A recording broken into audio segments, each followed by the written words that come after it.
جب کوئی تمہارے دروازے پر بھیک مانگنے آئے تو کبھی بھی اپنے گھر کا دروازہ مکمل نہ کھولنا۔ عورت کا نفس اس وقت عروج پر ہوتا ہے جب وہ اپنے جسم کے ان 5 حصوں پر بار بار ہاتھ رکھتی ہو۔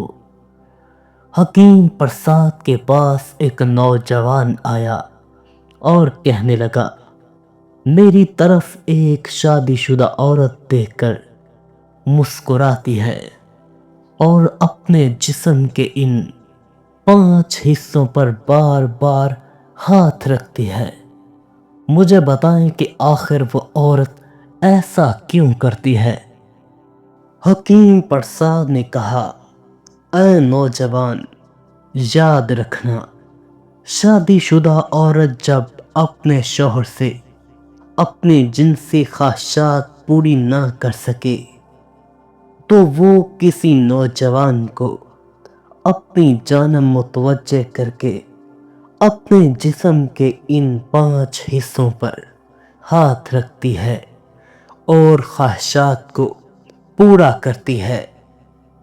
پہلے نمبر پر وہ اپنے بالوں میں ہاتھ پھیرتی ہے۔ نمبر 2، پھر وہ اپنے سینے پر ہاتھ رکھتی ہے۔ نمبر 3، پھر وہ اپنے ہونٹوں پر ہاتھ پھیرتی ہے۔ نمبر 4، پھر وہ اپنے ہاتھوں پر ہاتھ رکھتی ہے۔ نمبر 5، پھر وہ اپنے نفس کو پکڑ لیتی ہے۔ یاد رکھنا، یہ نفس اس عورت کا دماغ ہے جو اس کو یہ بتاتا ہے کہ اب تمہاری تسکین پوری ہو چکی ہے۔ یاد رکھنا، اگر تم اپنی مردانگی کو برقرار رکھنا چاہتے ہو تو کبھی بھی شادی شدہ عورتوں کے پاس نہ جانا۔ جو عورت ہر وقت اپنے سر کو کپڑے سے باندھ کر رکھے تو یاد رکھنا ایسی عورت جھگڑالو ہوتی ہے۔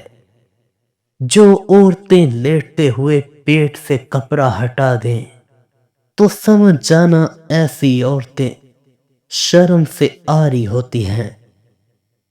جو عورتیں بات بات پر آنسو بہاتی ہوں تو یاد رکھنا ایسی عورتیں چالاک اور مکر و فریب والی ہوتی ہیں۔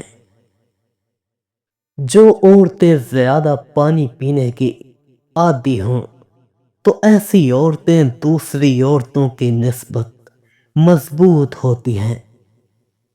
جس عورت کے چہرے پر مسکراہٹ کم ہو، یاد رکھنا ایسی عورت کی اولاد میں ہمیشہ بیٹے زیادہ ہوتے ہیں۔ کوئی شخص تم کو بہت زیادہ چاہتا ہو تو اس کی نشانی یہ ہے کہ وہ تم کو دیکھ کر آنکھوں پر ہاتھ ضرور لگائے گا۔